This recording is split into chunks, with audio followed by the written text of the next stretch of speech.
I don't care who you are. Life is going to knock you down.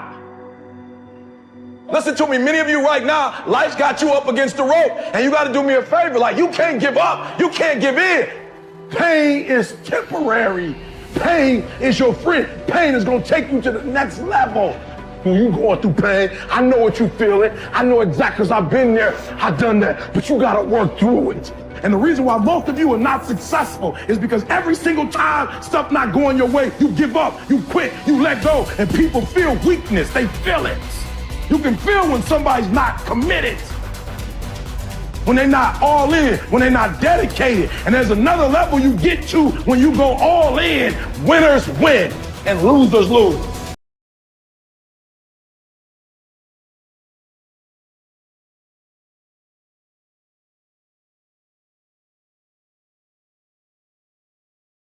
And so here's what I say to you. There are going to be times that you're going to be wondering, why should I keep showing up and working my business? Why should I keep at it? Why should I keep showing up to the conventions? Why should I keep picking up the phones and making the phone calls? Why should I keep fighting for my goals and fighting for my dreams? And what I want to remind you is that you got to show up for your life regardless of the circumstances. You got to show up in spite of the naysayers. You got to show up in spite of the conversation going on in your mind. You got to show up for your life. Because if you don't, nobody else will. If you want unreasonable results in your life, you've got to be willing to be unreasonable. Part of being unreasonable, you don't judge according to appearances. Part of being unreasonable, you can see it because you believe it.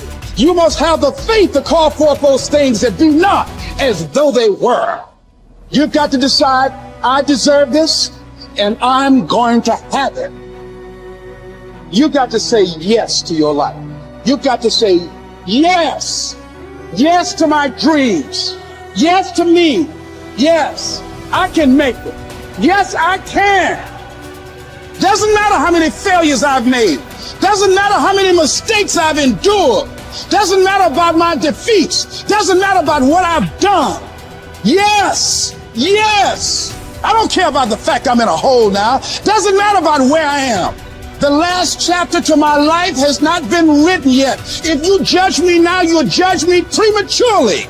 I'm still in the process of transforming my life. I'm still in the process of becoming. Yes.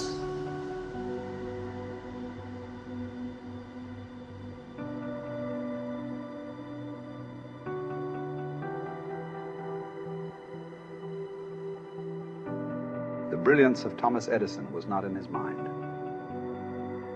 It was something much more ordinary and often much less respected. I've got no imagination, he once said. I never dream. I've created nothing. If you're someone who doesn't like Edison, you might think that this is Edison admitting to stealing his inventions from other, more brilliant inventors, like Nikola Tesla. Not quite, but he did readily concede that most of the credit belonged to something other than his brain. The genius hangs around his laboratory day and night, Edison said. If anything happens, he's there to catch it. If he wasn't, it might happen just the same. Only it would never be his. What he's talking about is showing up. The incredible, underrated power of clocking in every day, putting your ass in the seat, and the luck this seems to inevitably produce. Edison lived in his laboratory and never missed a day. Like Gehrig, even when he was sick, when he was tired, or when visited by tragedy or disaster. The modern conveniences we can trace to his lab then owe far more to his body than his brain, to the compounding power of consistency rather than sheer brilliance. It wasn't about inspiration. It was about getting to work, show up and try. Get on the treadmill, pick up the violin, script out some scenes, reach out to some clients, read some reports, lift a couple weights, jog 1 mile, cross one thing off the to-do list, chase down a lead. It doesn't matter what it is. All aspects of our life benefit from this circumscribed kind of discipline. Just as long as you do something every day, that is the important thing. Show up. When you're tired, when you don't have to, even if you have an excuse, even if you're busy, even if you won't get recognized for it, even if it's been kicking your ass lately, Once something is done, you can build on it. Once you get started, momentum can grow. When you show up, you can get lucky. Is this still hard? Yes. But the good news is that because it's hard, most people don't do it. They don't show up. They can't even do one tiny thing a day. So yes, you're alone out there on the track in the rain. You're the only one responding on Christmas. But having the lead is, by definition, a little lonely. This is also why it's quiet in the morning. You have the opportunities all to yourself. Don't worry about setting any records. Just report for duty. No excuses. And here's the irony.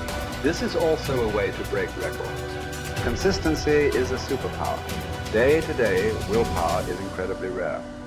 Lowell Gehrig was a solid position player and a good hitter. But his success really was rooted in the fact that he didn't miss many days of work. It's quite likely that had he continued at his normal pace and not been stricken with ALS, that he would have put up career numbers that surpassed Babe Ruth. Gehrig wasn't just able to show up despite injuries and fatigue. He also had to push through ennui, doubt, and just plain not feeling it. He had slumps like we all do, but he also understood what they meant. As a minor leaguer, he had struggled at the plate and thought about quitting. The Yankees' owner sent down a scout to walk Gehrig through the very basic math of a batting average.